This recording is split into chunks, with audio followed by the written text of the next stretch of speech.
ஒரு அழகான கிராமத்துல காட்டு பகுதி ஒண்ணு இருந்தது. அந்த இடத்துல ராம்குமார்ங்கிறவரு மேகியும் பிரெட் ஆம்லெட்டும் போட்டுட்டு இருப்பாரு. அந்த சைடு சுத்தி பார்க்க வரவங்க எல்லாரும் இவர் கடையில வாங்கி சாப்பிடுவாங்க. அது மட்டும் இல்லாம கிராம மக்கள் எல்லாருமே மெனக்கெட்டு வந்து இந்த காட்டு பகுதிக்குள்ள வந்து இவரோட மேகியை ருசிச்சு சாப்பிடுவாங்க. எப்பா ராம, எனக்கு பிரெட் ஆம்லெட் கொடு. அண்ணே, எனக்கு உங்க கையால இந்த சுட சுட மேகி போட்டு கொடுங்க. இந்த குளிருக்கு இந்த காட்டுக்குள்ள வந்தாலே எதமா இருக்கு பாத்துக்கோங்க. அதனாலதான் கிராமத்துக்குள்ள வந்து இங்க வந்து வாங்குறோம். போட்டு கொடுங்கண்ணே. ஒரு 5 நிமிஷமா உங்களுக்காக சூடா போட்டு தரேன். ஆமா, உங்கள்கிட்ட ஒரு கேள்வி கேட்கணும்னு நினைச்சேன். நீங்க தான் கிராமத்துக்குள்ள தானே இருக்கிறீங்க, அங்கெல்லாம் கடை இல்லையா என்ன? மெனக்கெட்டு இந்த காட்டு பகுதியில வந்து என் கடையில வாங்கி சாப்பிட்றீங்க. இதுக்கு காரணம் என்னன்னு சொல்லுங்களேன் கொஞ்சம். ஏப்பா ராம்குமார், இதெல்லாம் சொல்லி தான் உனக்கு தெரியுமாக்கா? உன் கடையில் இந்த மேகியும் பிரெட் ஆம்லெட்டும் எவ்வளவு ருசியாக போடுற. அதுவும் இந்த குளிருக்கு ஏற்ற மாதிரி எதமாக இருக்குது. அங்கிட்டு கிராமத்துக்குள்ளே வந்து கடை போடுறது பூரா ஒன்றுத்துக்கு ஆகாத பொருளை போட்டுக்குது. அது மட்டும் இல்லை, கொஞ்சம் கூட சுத்தமே இருக்க மாட்டேங்குது தெரியுமா? ஆமாங்கண்ணே, உங்க கடை அளவுக்கு யாரும் இங்கே சுத்தமாக வைக்கல. அதனால தான் ரொம்ப நேரம் ஆனாலும் பரவாயில்லன்னு இங்கே வந்து நாங்கள் வாங்கி சாப்பிட்டு போகிறோம். உங்கள் கடையில் இருக்க சுவை எதுலேயும் வராது.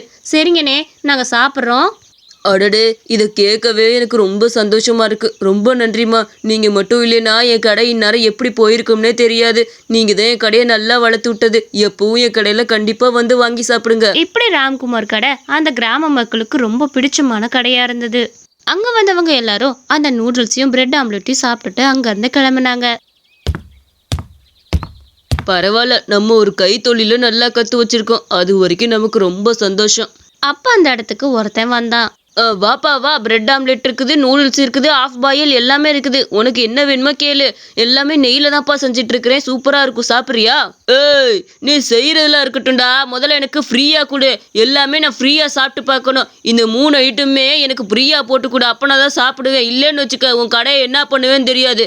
அதனால 3த்துலேயும் ஒன்று எனக்கு ஃப்ரீயா கொடு. ஏன்பா, சாப்பிட்றது தானே வந்திருக்கிற, ஒழுங்கா சாப்பிட்டுட்டு காசு கொடுத்துட்டு போப்பா. அதை விட்டுட்டு இப்படி மிரட்டி கேட்டாலாம் என்கிட்ட வேலைக்கு ஆகாது. நான் பயந்த விட்டு அப்படியே கொடுத்துடுவேன்னு நினைக்காத. நீ எவ்வளோ கேட்டாலும் உனக்கு ஃப்ரீயாலாம் கொடுக்க முடியாது. யாரா முடியாதவங்களா இருந்தால் பரவாயில்ல. உனக்கு தான் கை கால் எல்லாமே நல்லா தானே இருக்குது. உழைச்சி சம்பாரிச்சு இந்த மாதிரி வாங்கி சாப்பிட வேண்டியதானே. அதை விட்டுட்டு வந்து மிரட்டுற. ஒவ்வொரு கடையிலையும் நான் இப்படி தான்டா சாப்பிட்டு இருக்கிறேன். எல்லாம் பயந்து போய் இந்நேரம் எனக்கு கையில நீட்டி கொடுத்துருப்பாங்க. ஆனா நீ மட்டும் ரொம்ப வாய் பேசுறியா? இருக்கட்டும் இரு. நீ வாய் பேசுனேல, அதுக்கான விளைவை நீ அனுபவிச்சே ஆவ. அதனால உன் கடையை சீக்கிரம் எப்படி மூட வைக்கிறேன்னு மட்டும் பாடுறா. அந்த மாதிரி சொல்லிட்டு அவன் அங்கிருந்து கிளம்பினான். இது என்னடா புதுசா இருக்குது. எல்லாம் காசு கொடுத்து சாப்பிடுவாங்க பார்த்தா இது என்னமோ மிரட்டி சாப்பிட பார்க்குது. நம்மளால அப்படி கொடுக்க முடியாது. நம்மளே 5க்கு 10க்கு கஷ்டப்பட்டுக்கிட்டு இருக்கிறோம். நம்ம கிட்ட வந்து ஃப்ரீயா கேட்குறியா? பிசுநாரி போய. பாட்டியே, உன்னே தான் பாட்டி இவ்வளோ நேரம் நான் தேடிக்கிட்டு இருந்தேன். உனக்கு ஒரு விஷயம் சொல்லணும் தெரியுமா? பாட்டியே, அந்த காட்டுக்குள்ள ஒருத்தர் கடை போடுவாரு. அது பேர் என்னது? ராம்குமாரா கோம்குமாரா? அவரு என்ன தெரியுமாச்சு, நேற்று இறந்து போயிட்டாராமா அவரு. அட கடவுளே, என்னப்பா சொல்ற? இறந்து போயிட்டாரா? நேத்து கூட நல்லா தானே இருந்தாரு. பாவத்தை, சின்ன வயசா தெரியுது பார்த்தா. இந்த கடவுளுக்கு கண்ணே இல்லையா? இப்படி நல்லவங்கள சோதிக்கலாமா? பாவத்தை.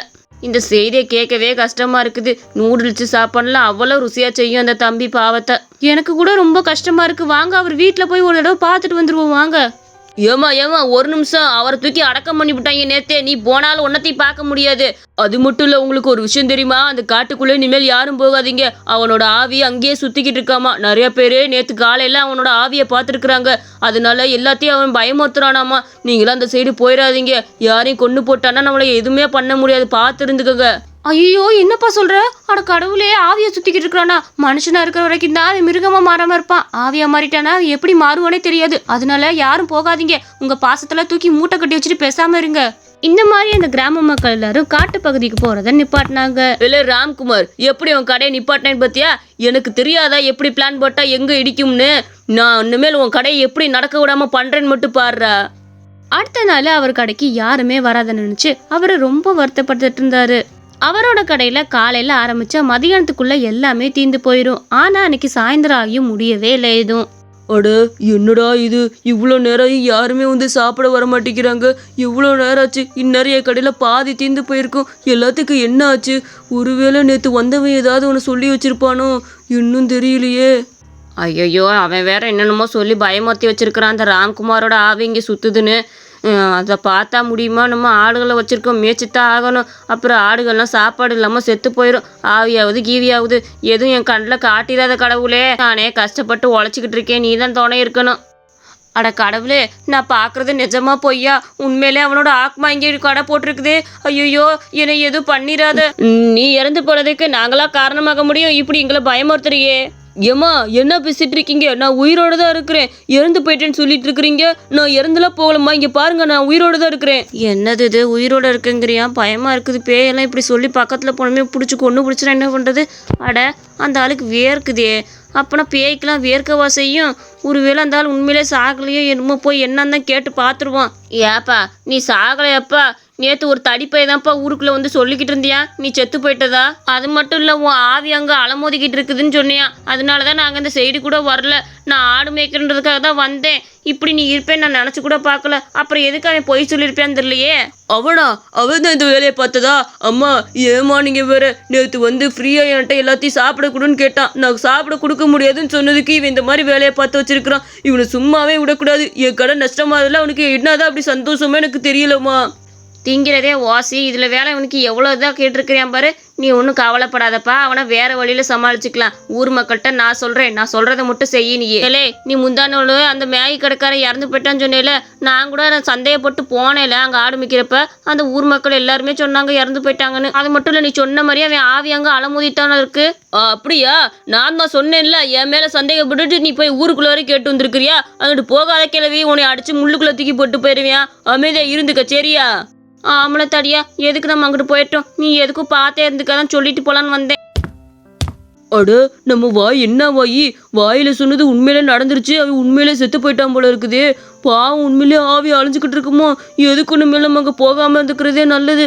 நம்ம வேற அவன்கிட்ட ரொம்ப வறண்டு பிடிச்சிருக்கோம். எதுக்கு அமைதியாகவே இருந்துக்குவோம். அடே, வெளியே வாடா, வெளியே வா. என்னைய சாகடிச்சிட்டு நீ நிம்மதியா தூங்குறியா? உள்ள வாடா. யாருங்க நீங்க? இப்படி முதுக காமிச்சிட்டு என்ன அர்த்தம்? கொஞ்சம் திரும்பி பார்த்தா தானே எனக்கு தெரியும். எதுக்குங்க இந்நேரத்துல வந்து என்னைய கூப்பிட்டுக்கிறீங்க? ஏங்க உங்களை தாங்க. அட பாவி, அநியாயமா என் கடையை நஷ்டத்துல ஆழ்த்திட்டியேடா. நீ எல்லாம் நல்லாவே இருக்க மாட்ட. அதனாலதான் பழி தீக்கலாங்கிறதுக்காக இந்த இடத்துக்கு வந்தேன் நானு. நீ வாயில சொன்னது உண்மையாலே நடந்துருச்சுல்ல, உன்னைய பழி தீக்கணும். ஐயோ பேயா, என்னைய மன்னிச்சிரு. நான் அன்னைக்கு சும்மா தான் ஊருக்குள்ள வந்து சொன்னேன். 2 நாளுக்கு அப்புறம் நானே உண்மையை சொல்லியிருப்பேன். சத்தியமா உன் கடையை நான் கெடுக்கணும்லாம் பண்ணல, மன்னிச்சுக்க. வேணா நீ என்ன சொன்னாலும் நான் கேட்குறேன், விட்டுரு. இல்லை, நீ சொல்கிறத நான் கேட்குற மாதிரி இல்லை. என் கடையை கெடுத்த உடனே என் கூடயே கூட்டிகிட்டு போயிடலான் இருக்கிறேன். சொர்க்கத்தில் 2 பேரும் கடை வச்சு விளையாடலாம், சரியா? வாடா. ஐயோ கடவுளே, தயவு செஞ்சு நீ விட்டுவிடு. எனக்கு வாழணும்னு ரொம்ப பெரிய ஆசையெல்லாம் இருக்குது. நீ என்ன சொன்னாலும் செய்கிறேன். நீ தயவு செஞ்சு என்னை மட்டும் விட்டுரு. என்னை எதுவும் பண்ணிடாத. சொல்லு, உனக்கு என்ன செய்யணுமோ சொல்லு, நான் செஞ்சு விட்டுறேன். என்னை தயவு செஞ்சு விட்டுரு. அப்படியா? சரி, அப்ப நான் சாகலைங்கிறத இந்த ஊர் மக்கள் எல்லாத்துட்டையும் இப்பவே கதவு தட்டி போய் சொல்லுடா.